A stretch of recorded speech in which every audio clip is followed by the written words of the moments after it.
What's up, guys? Welcome to Daily Refinement. My name is Chris. This just popped up on 2 units next door to my storage unit, and I don't know what this means or the process of what happens. So I think probate has to do if the previous storage unit person passed away. So I don't know what the process is for their belongings. That's pretty interesting. On today's topic, I'm going to go over me being called out by a YouTube subscriber. I did get a third storage unit, so I am moving the bins over. So it's a little bit messy in here right now as I organize this. So people had asked me, is my workout bench being used to hang clothes? No, I'm actually using it now. So very excited about that, but let's get into the content. What's up, guys? Welcome to Daily Refinement. My name is Chris. I got called out by two people when it comes to eBay saying my logic is flawed. Number one, they said, no one wishes on their deathbed that they listed more items. That's not true. I'm not dead yet, but when I'm on my deathbed, I'm gonna wish that I listed more items on eBay, because as you grow, as your eBay store grows, this is a huge misconception. You actually have more time. I know, as odd as that sounds, right now with 15,000 listings, I have more time than when I had 7,000 listings. The reason is because you have to become more efficient with your time in order to grow. You have to get more hours out of the same day. We all have 24 hours a day. You have to learn how to multiply yourself. Now, here is a huge problem with the misconception number two, which I got called out with, which is in order to get to the next level, you have to delegate tasks that you don't like. Not true. You do delegate in order to get to the next level, but it's not necessarily tasks that you don't like. You still have to delegate tasks that you have mastered, even if you don't like them. If you don't master the task that you hand off to somebody else, you're actually paying somebody to screw up your store. I know from experience. I've hired companies and I've hired people that work for me that are basically multiplying problems in my store because I haven't mastered that problem, and I didn't want to take the time to master it before handing it off to somebody, and that caused a lot of problems in my store. So one, you need to delegate tasks that you've already mastered. You don't delegate tasks that you don't like to do necessarily, okay? So that advice needs to be adjusted. So you delegate things that you basically master. You want to give people things that you're actually, in my opinion, already really good at, because then you can explain to them exactly how to do it and they can copy you. So I went from 70 listings a day to 200 listings a day because I handed off the photography and the describing part. So in the mornings, all I do is adjust the listings in the draft column and then launch them. And that's my main role in the company, is adjusting the drafts. And right now I'm working on adjusting that so somebody else can help me launch the drafts. But there's a lot of things that I need to master before I can hand that off. So just because I don't like it doesn't mean I can hand it off to somebody and they're going to do it perfectly for me, because I don't even know what perfectly is in my niche yet for my category. I have a kind of an idea, like I want them to check this checklist of items, like is the condition correct? Do we have the flaws presented? Do we have a short sentence explaining what the item is? Is the price accurate?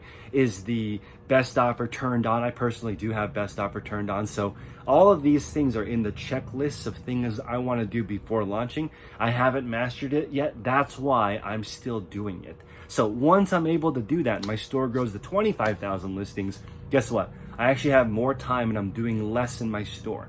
That is a huge misconception, and I want to set that straight. As your store grows, theoretically, you have more time because you're getting better at your job. When you get better at your job, you get paid more money. Okay, as you guys know, I switched the focus of this YouTube channel to just helping you guys save time. So a lot of people have been looking forward to me changing my photos away from editing every single photo and just taking photos that are natural and not having to edit them. So right now we spend 20 hours a week editing the photos in my store. So I professionally edit them so that they all look exactly the same. That being said, if I eliminated that process and just took pictures that accurately describe the item, I would save 20 hours a week and I could use that 20 hours for something else. So one example of photos that I do like is the tennis player Serena Williams has a Poshmark closet. So if you search Poshmark closet Serena Williams, she had a professional photographer take pictures of her items and a professional clothing person or someone who's in the clothing describe her items. So this is perfect in my opinion because it has the photos outlined very clearly, front, back, detailed, stains. There's pictures of the stains on items that there are stains. The descriptions are, this is a Gucci blank blank with these features 1, 2, 3. There's a stain on the left shoulder. We appreciate you taking the chance or taking time out of your day to look at the listing. That's all you need. Let people know what it is, what features it has, and if there's any flaws, and the overall condition. The customer is not going to really expect more than that on a pre-owned item. That is an example of a store that I consider very professional because all the photos look exactly the same as far as the way they are staged. They're perfectly center. It looks like actually they're using a tripod to take the picture. That's pretty straightforward. You set up a camera on a tripod, use a remote, go up to the item, take the first picture, turn the item to the back side, take a second picture, bring the item back up to the tripod, take pictures of the close-up and the detail.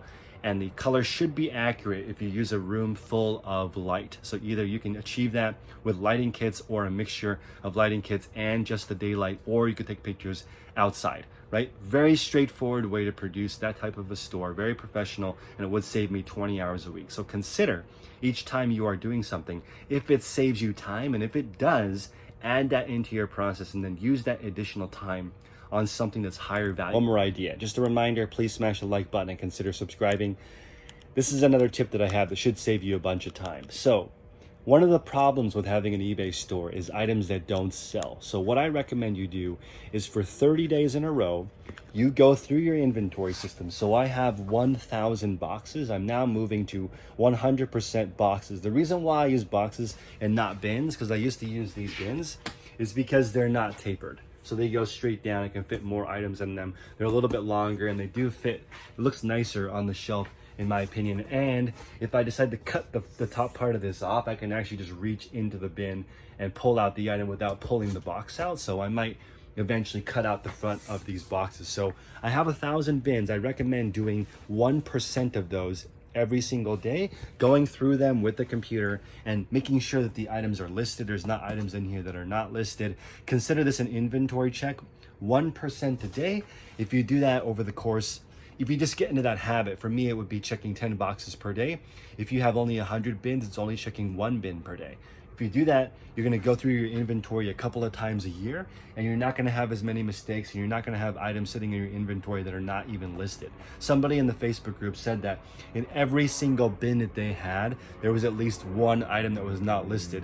That's a huge problem. Imagine if that happened to me with 1,000 bins, that would be thousands of items that are sitting in my inventory that are not listed, costing you money every single day and valuable space. It's very expensive to have space, especially in California. Let me know what state you are in the comment section below. Let me know kind of an idea of what it costs to have a storage unit. I have storage units with power. They are a little bit more difficult to find because they need a different license.